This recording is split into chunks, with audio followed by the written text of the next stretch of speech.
Murtaza HD Production. Subscribe now. करबल में Anokhin रस्मुन सां कासिम जी शादी थी वई। करबल में अनोखिन रस्मुन सां कासिम जी शादी थी वई।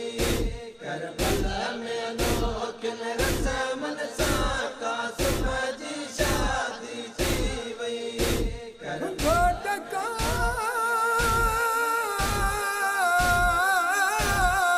मजे शादी जी आयो हर रस्म अनोखी तैयार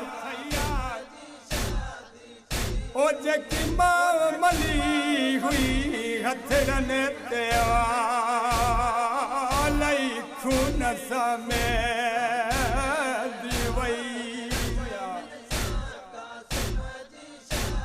हिक रात जे बली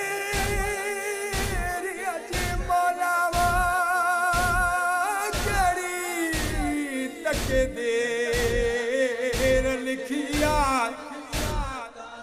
ओ बनरे जैसे जय अचण खाए गमे बीबी कुबरा उजड़ी वई। खरी टुकड़ा गंढिया में उसे ले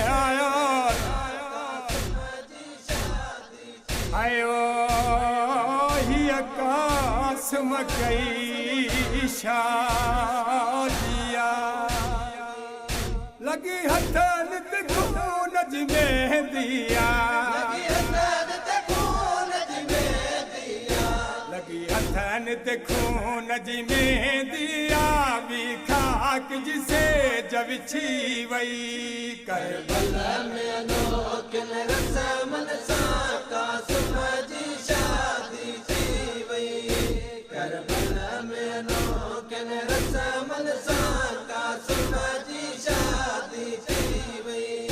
जॾहिं खोट जवान जलाश मतार तार सा घोड़ा भजे दरिया कोट जवान जलाश मतार तार सा घोड़ा भजे दरिया मजलूम जे भाव हसन जिया मजलूम जे भाव हसन जिया मजलूम जे भाव हसन जिया बकिया में कब्र हिली वई।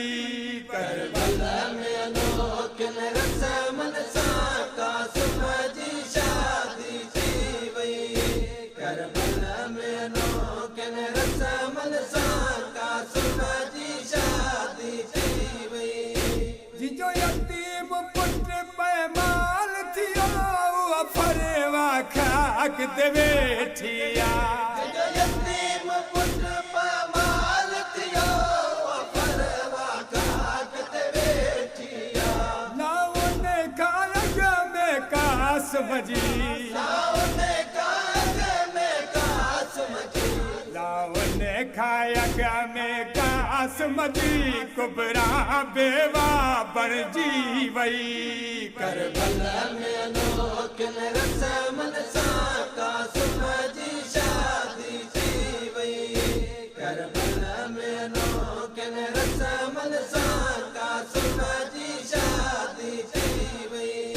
जेके मोड़ बधा चेहरे ते उहे मोड़ ई गाना की न मिलिया जेके मोड़ बधा चेहरे ते उहे मोड़ ई गाना की न मिलिया जेका चाचे हथन सपराई हुई जेका चाचे हथन सपराई हुई जेका चाचे हथन सपराई हुई पोशाक कई पग लुटजी वई।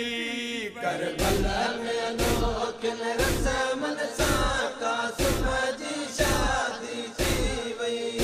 करबल में अनोखिन रस्मुन सां कासिम जी शादी थी वई।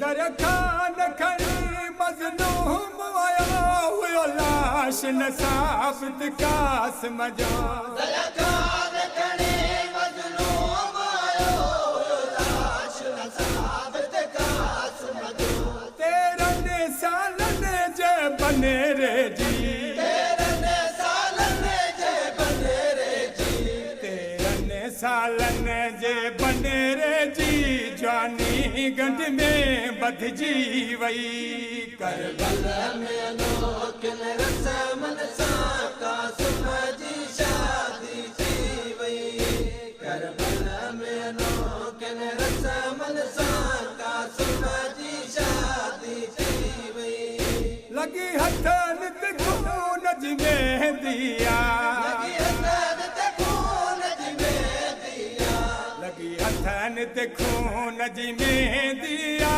भी खाक जिसे जविछी वई करबल में अनोखिन रस्मन सां कासिम जी शादी थी वई करबल में अनोखिन रस्मन सां